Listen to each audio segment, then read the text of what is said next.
Cooper Glover, 1972 here. Of course, you know me as Brian by now. Anyways, Jay, his YouTube channel is Blu-ray Collector 1971. He brought up this topic for the community chat, latest topic. It's film influences. And in his video, he stated about how he used to watch Siskel and Ebert when they were on television. So anyways, those guys were two influential guys on my movie watching, definitely. And I know Harry mentioned that as well. And they both mentioned Leonard Maltin's movie book. It's like it was an encyclopedic book of like maybe not every single movie that's ever been made, but quite a lot of them. Quite a few thousand of them.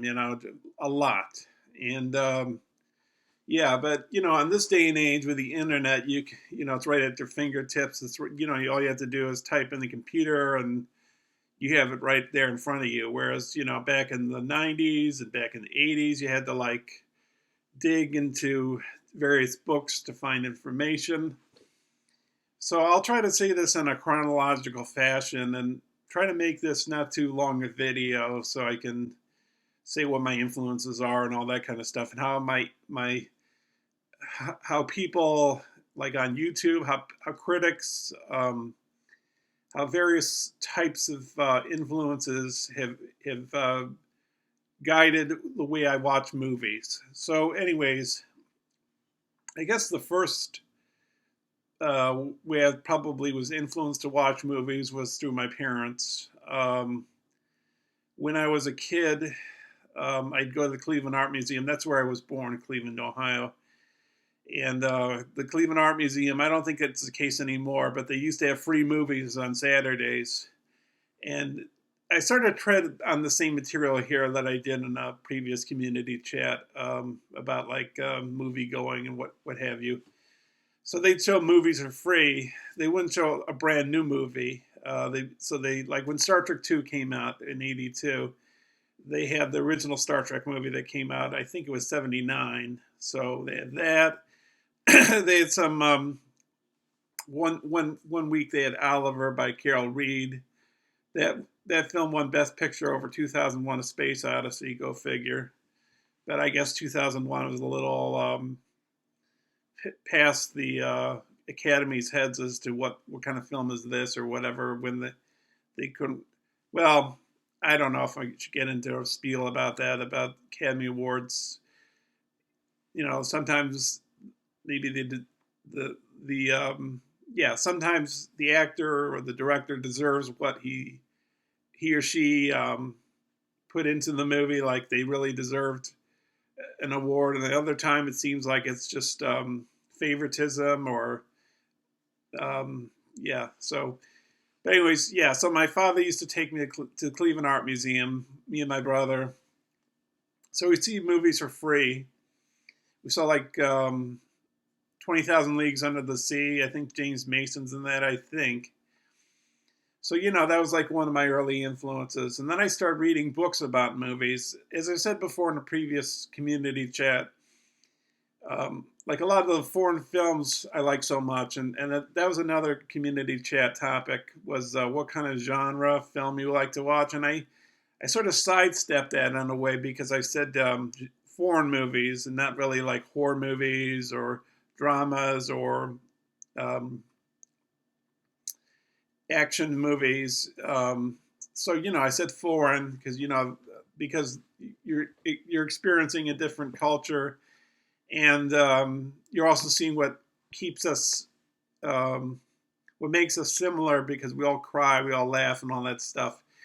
And anyways, so that was one of my influences on watching foreign films. Was I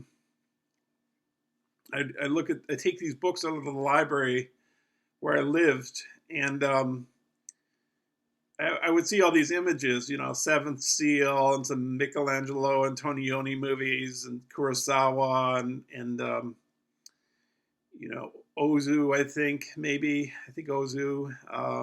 I can't remember them all. Bergman was one. Kurosawa, I think. I'm pretty sure Kurosawa was in those books. Dreyer, Fritz Lang, um, Antonioni, Fellini.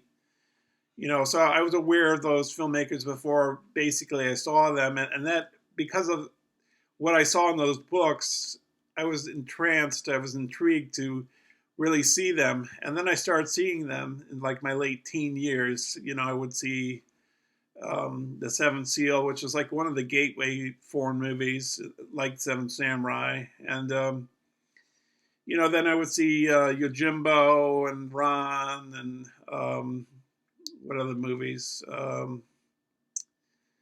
Rules of the Game, which I think is it's regarded as like the one of the greatest films ever made.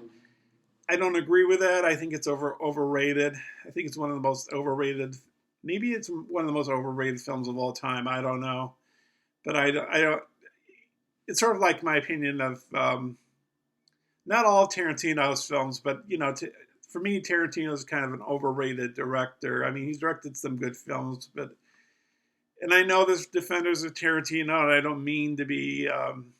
We all have our sacred cows or whatever, but Tarantino just doesn't work entirely for me or some of the time at least, because his movies are kind of dialogue heavy. Which I guess is a strength and what people like about him. But for me, it takes me out of the film, I guess, and it's too embellished. I don't know.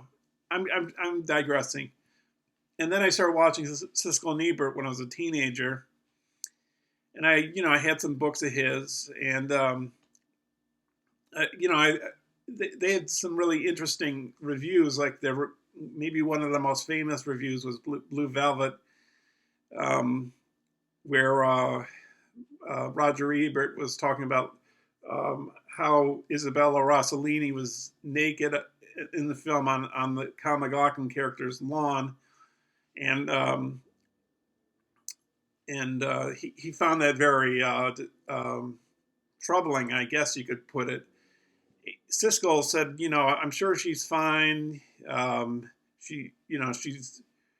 She doesn't think anything of it. Siskel was saying like he's playing you like he did the shower, like Hitchcock did the shower scene in Psycho, and Ebert is saying, well, I don't like how I'm being played around with for Blue Velvet, but so I think what the thing is that, like Jay was talking about Ebert, like talking about the Doors movie. The Doors movie for me, I'm a big Doors fan, but I think it's just a bunch of incidents. I don't think there's any like uniting theme or point to it. It just seems like a bunch of events to me. But he's very good. Oliver Stone is very good at evoking a time period and showing it that way. But I think the thing with Ebert, the thing with him was that he judged things like on a moral ground. So, like if you take movies like Caligula or Sallow, films I've seen, and then there's movies I haven't seen. I don't know if like Cannibal Holocaust would fit into there. Oh, another film that I've seen, The Human Centipede, which is a pretty sick film. It's disgusting to watch, is what I mean by that, and it's kind of sick in a way. But all these films I'm mentioning, and like there's another film called a Serbian film, and I've heard some people say Serbian film. Like I haven't seen a Serbian film, and I think I know what happens. I think there's some pedophilia in it. And some people immediately turns them off. And I think the director was saying at that film that he was saying, no, you got it all wrong. I'm trying to make a point or something. So like with Ebert, I don't think Ebert was alive when a Serbian film came out. I think he'd been dead. I don't know. I think Serbian film came out maybe a few years ago or something. Yeah, but I think Ebert basically judged things on a more like a certain moral groundwork, and films that escaped that moral groundwork, that didn't fit in that kind of model of how uh, um, an ethical framework should develop itself within a film. He couldn't come to terms with that, and like for me, I can sort of excuse that, like Clockwork Orange. I mean, it's sort of a gray area when you think about these types of films that these films that I'm mentioning to you. You don't know if they're immoral; they should be banned. Like every copy should be burned. You don't know if they're works of art and they have importance. Like for example, I'm sort of digressing from this topic. Maybe I'm not sure, but I sort of like to talk about this. So Salo, I have Salo. I've only watched it once. It made me sick to my stomach when I watched it, but I think it's an important movie. I think Pasolini was trying to make a political point with it about how government can abuse its powers, and there's an eating scene that's kind of gross. I mean, you could Wikipedia what I'm talking about, and you'd spoil the movie. But if you Wikipedia it, maybe you wouldn't want to watch a film. I mean, I can't watch a film twice. I have it. I don't know if I'll ever watch it again but I think it's a film about abuse of power and like what any government can do if they abuse their power. But anyways, so that's the thing. Like maybe some critics judge films on an ethical framework, and that's what gets in their way of like appreciating film just for being a film. Like there are other films that are not like set in a very like really hard or really obscene kind of framework, but like films that like what was the film I was thinking of in my head? Hang on, I just forgot something. Yeah, I remember now. Eraserhead by David Lynch. Now that's a film that's like a nightmare, um, but it doesn't have like a story, like a plot. Well, it sort of has a plot, a little bit of a plot in it. Um, and I don't want to give that away because that's a good movie, but um, and that's David Lynch, and that runs into Roger Ebert again. And I think even, I mean, I think Ebert. No, I bet Ebert saw Eraserhead, but I think for a while Ebert wasn't a big fan of Lynch, and maybe he turned at some point. It might have been Mulholland Drive where he sort of revised his opinion of David Lynch. I think there was some kind of change with David Lynch, and I think he changed his mind about how he saw things later on. I don't know if Jay was said it in his video that I can't remember who I heard it from. I think I heard about like, or maybe it was it Aaron Pin? I don't know. I can't remember. Yeah. So and then there are critics that I've read. I used to look at the few years back. I used to look at the New York Times Arts and Leisure section, and I really enjoyed reading the reviews. And they like A.O. Scott was one of the guys that would do the reviews, and what's his name? Elvis Mitchell, maybe Elvis something. Elvis Mitchell, I think his name is. And Manhola Durgus, I think that's another New York Times writer. And I've also read other reviews from other magazines and newspapers, like Richard Schickel. he's no longer alive. I don't remember what's the guy in the Today Show. Gene Shalit. I barely remember him. I remember Leonard Maltin as well, not just in the book, having the book, but also on Entertainment Tonight. And then the great thing about having DVDs these days and Blu-rays is the commentaries or the special features feature a professor or a film critic talking about why this such and such a film is important. And you want to hear something really interesting, I think it's the Matrix DVDs and Blu-rays. I don't know if it's Roger Ebert, but they have 2 commentaries, I think, on all 3 films. And I think this is the way it goes. They have some film critics on one track who I think trash the movies and say they're terrible or something. And then on the second track, the other commentary track, they have like professors talking about how great the film is. I think Cornel West, who's a professor, I think he's a professor at Harvard of African American Studies. He praises the film, and he's in the movie too. He's in Reloaded, and I don't know if he's in Revolutions. I can't remember, but yeah. So there's something interesting for you. Speaking of Roger Ebert, if you want to listen to some commentaries of his, I think he only did 3. He did Citizen Kane, which I've heard, Casablanca, which I haven't, and Dark City. I think he said Dark City was the best film of that year.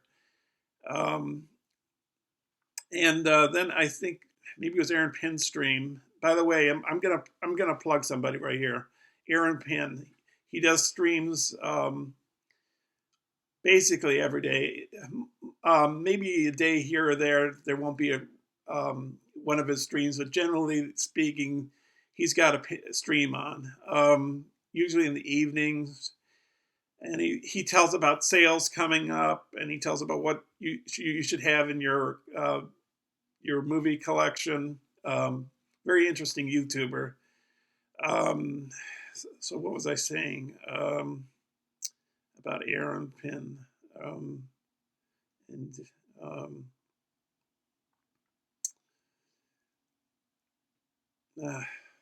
I have to stop the video for a second and listen to what I just said. I'll be right back. Okay, so it's Beyond the Valley of the Dolls, which was, don't know, I think it was the only film Roger Ebert ever worked on. He co-wrote the screenplay with Russ Meyer, and I think it has no connection at all or barely to Valley of the Dolls, just by name only.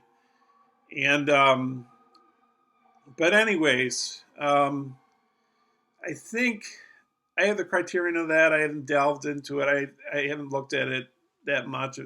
I haven't watched it or anything. So I think somebody said somewhere on YouTube that there's a commentary on that, and I think maybe Roger Ebert's on the commentary. Maybe Russ Meyer's on the commentary too.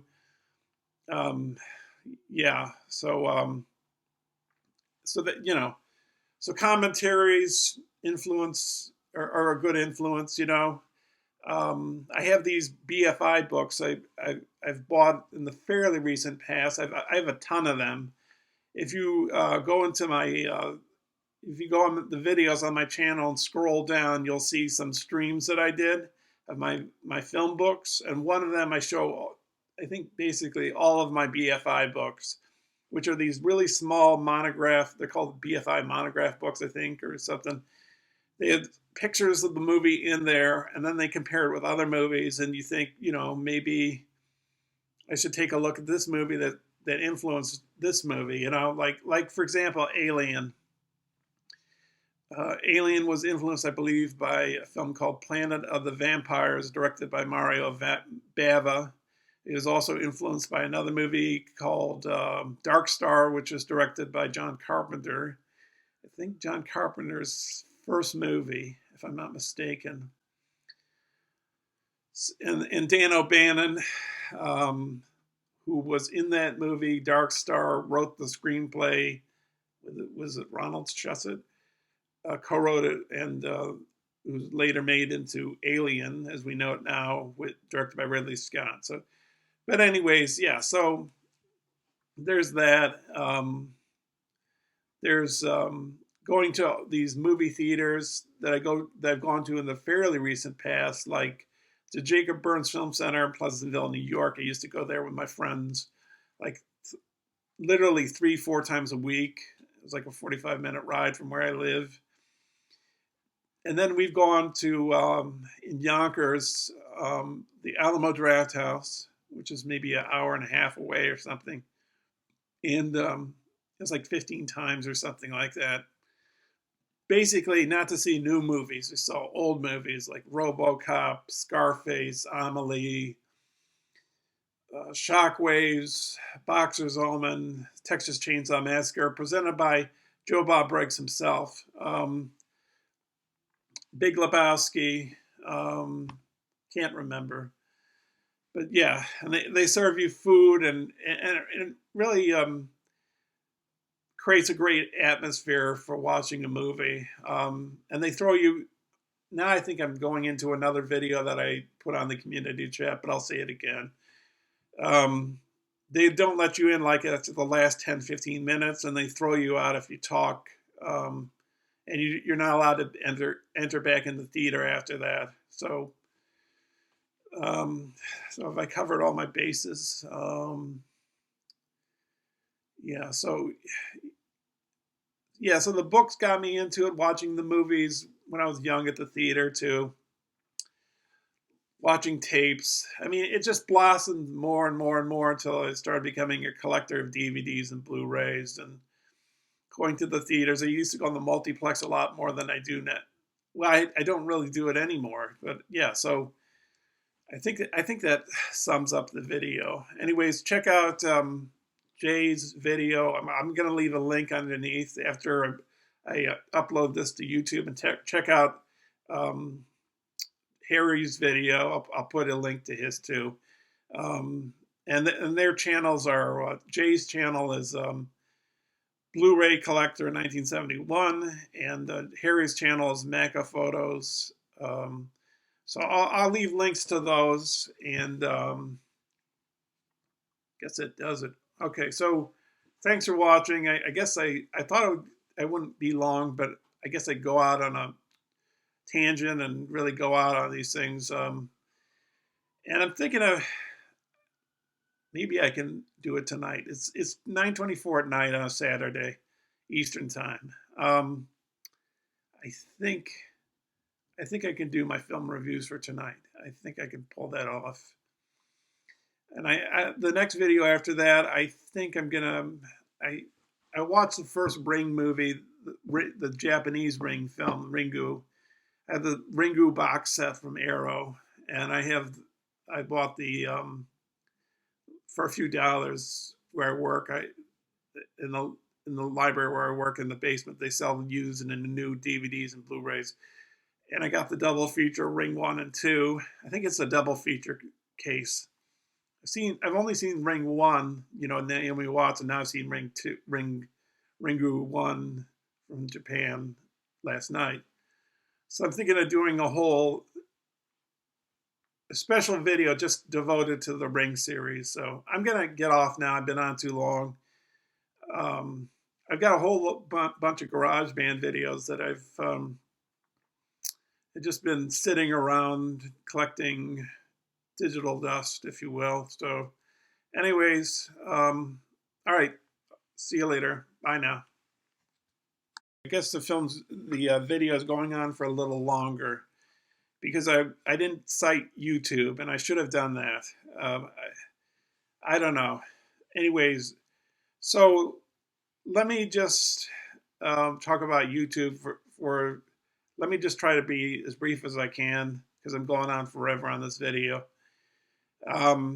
Anyways, so I went onto YouTube and I started following movie collectors as well.